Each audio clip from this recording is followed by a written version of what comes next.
Bhagavate Vasudevaya Narayanam Namaskrityam Naram Chaivam Narottamam Devim Saraswatim Vyasam Tato Jayamudirayat Shunvata Swakatha Krishna Punya Shravana Kirtana Vedayantastoya Bhadrani Vidunoti Suhitam Nashtaprayashu Bhadreshu Nityam Bhagavata Sevaya Bhagavate Uttama Shloke Bhakti Bhavati Naistiki. Reading from Srimad Bhagavatam, Canto 3, Chapter 30, Text 12, 13 and 14. Kutumba Bharana Kalpo Mandabhagyo Vrutodhamaha Shriya Vihina Krupuno Dhyayan Chavasiti Muradihi. Translation purport by Srila Prabhupada. Srila Prabhupada ki jai. Thus the unfortunate man, unsuccessful in maintaining his family members, is bereft of all the beauty, and he always think of his failure, grieving very deeply. Text 13. Evam svabharana kalpam tatkalatradayasthatha nadriyante yatha purvam kinasha eva gojaram. Translation.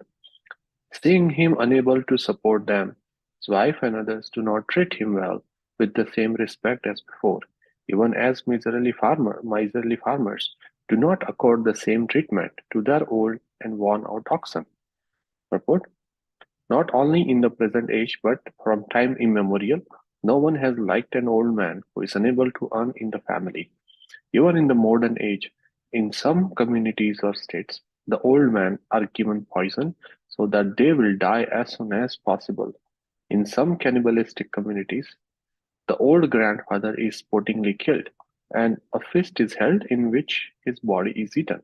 The example is given that a farmer does not like an old bull who has ceased to work. Similarly, when an attached person in family life becomes old and is unable to earn, he is no longer linked by his wife, sons, daughters, and other kinsmen, and he is consequently neglected. What to speak of not being given respect? It is judicious, therefore, to give up family attachment before one attains old age and take shelter of the Supreme Personality of Godhead.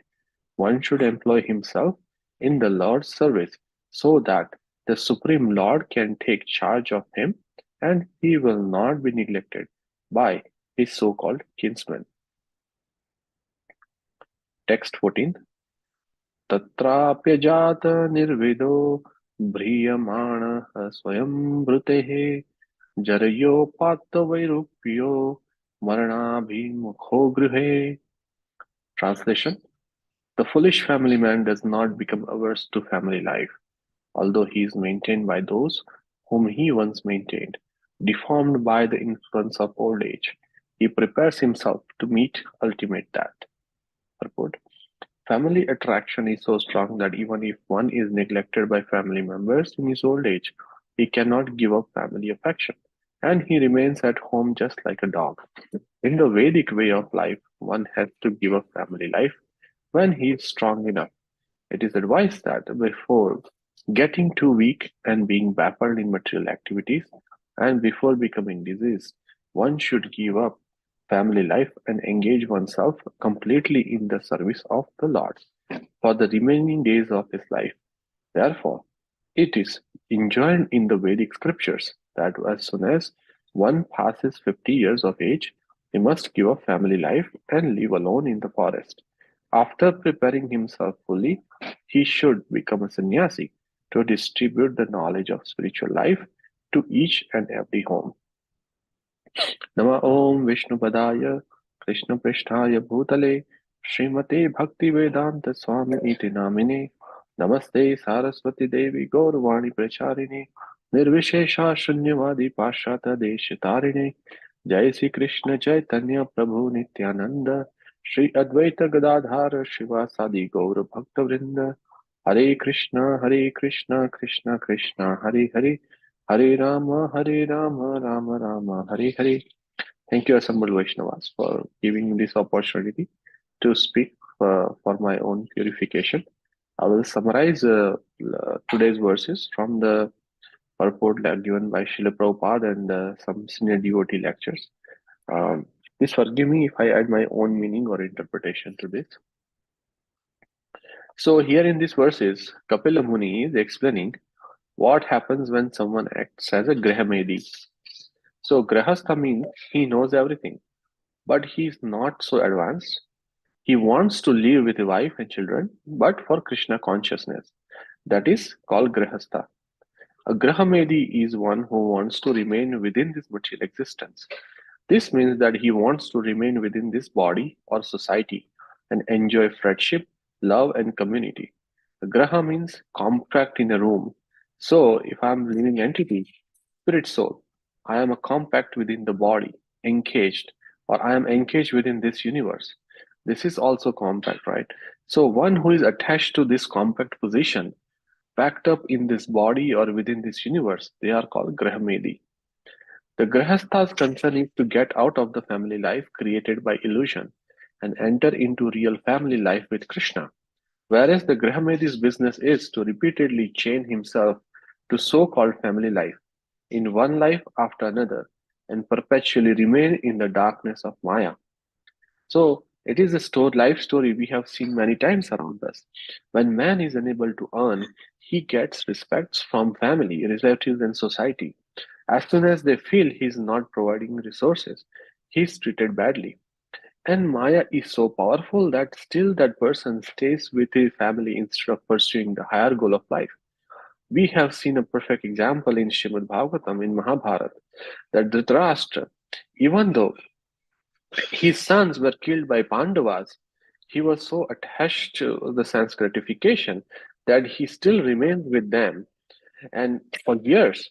And then after Vidura comes and reminds him that what is his actual duty, then he remembers that and then he leaves the palace. But that is the attachment or power of Maya that is upon us. All living entities exactly act according to the directions of Prakriti or material nature. And because in the material world we are fully under a higher control, all the living entities in this material world have come here only because they wanted to become equal to Krishna in enjoyment, and they have thus been sent here to condition by material nature in a different degrees. In the material world, the so-called family is a combination of several people in one home to fulfill the terms of their imprisonment. As criminal prisoners scatter as soon as their terms are over and they are released, all of us who have temporarily assembled as a family members will continue to our respective destinations. Another example given is that family members are like a straws carried together by the waves of river. Sometimes such straws mix together in a whirlpool and later they are dispersed again by the same waves and they float alone in the water. But before we enter marriage, it is very important to understand that it is not for sense gratification. It is a grihastha ashram. It is called ashram. Ashram means it involves the austerities and endeavor to reach Krishna.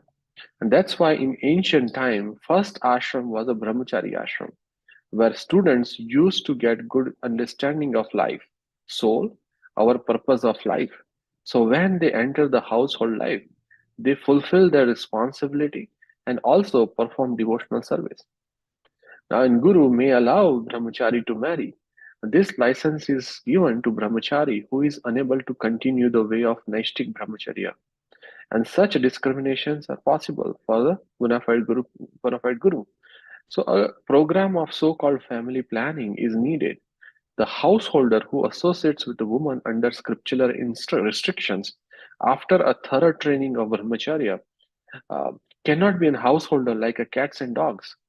Such a householder after 50 years of age would retire from the association of women as a vanaprastha to be trained to live alone without the association of women. When the practice is complete, the same retired householder becomes sannyasi, strictly separate from woman, even from his married wife. So the sinful person suffers just like a man who has lost his wealth. The human form of life is achieved by the condition sold after many, many births and is a very valuable asset. Instead of utilizing this life to get a liberation, if one uses it simply for the purpose of maintaining his so called family, and therefore performs foolish and unauthorized action, He is compared to a man who has lost his wealth and who, upon losing it, laments. When wealth is lost, there is no use lamenting. But as long as there is the wealth, one has to utilize it properly and thereby gain eternal profit. It may be argued that when a man leaves his money earned by sinful activities, he also leaves his sinful activities here with his money. But it is especially mentioned that by superior arrangement, although the man leaves behind his sinful earned money, he carries the effect of it. And when a man steals some money, if he is caught and agrees to return it, he is not freed from the criminal punishment. By the law of state, even though he returns the money, he has to undergo the punishment. Similarly, money earned by the criminal process may be left by a man when dying, but by superior arrangement, he carries all the effects of sinful activities, and after that, he suffers in a hellish life. So, by that, Grihamedi not only suffers in this life, but also he suffers in the life after this life. So, Bhakti Vinod Thakur sings that Manasa deha gehe yoki chumora arapilu na tue pade nanda kishora. When one surrenders unto the lotus feet of the Lord, he does so with everything in his possession, in his house, his body, his mind, and whatever else he possesses. If there is any obstruction to his surrendering process, one should immediately give it up without attachment. If one can surrender with all his family members, there is no need to take sannyas. However, if the surrendering process is hampered by so called family members, one should immediately give them up to complete the surrendering process. There are stories in Bhagavatam, and a very famous story of Maharshi Valmiki. He was a ferocious dacoit, and when Maharshi Narad Muni came to him and asked him if his family would share his sins, he went to ask his parents, wife, children, and all of them who were enjoying from his loots denied to share any sins with him. This opened up his eyes about so-called family, and he took a shelter of Narada Muni. And we know the rest is history. By chanting name of Lord Ram, he became exalted devotee. So by this example, we also need to surrender to spiritual master, take shelter of holy name, and that's the only way we can liberate ourselves from the clutches of the Maya and the family life. One's duty is to review one's relationship with Narayan. A slight endeavor in this direction will make the attempt successful, whereas one will be never successful in pleasing his so-called family, society, and nation, even if one endeavors to sacrifice his life. So the simple endeavor involved in devotional service of Shravanam Kritam Vishnu, hearing and chanting the holy name of the Lord, can make one successful in pleasing the Supreme Personality of Godhead. Sri Chaitanya Mahaprabhu has therefore bestowed his blessings by saying that Parama Vijayate Shri Krishna Sankirtanam. All glories to Shri Krishna Sankirtana. If one wants to derive the actual benefit from this human form, he must take to the chanting of the holy name of the Lord. This I'd like to conclude the summary. Hare Krishna.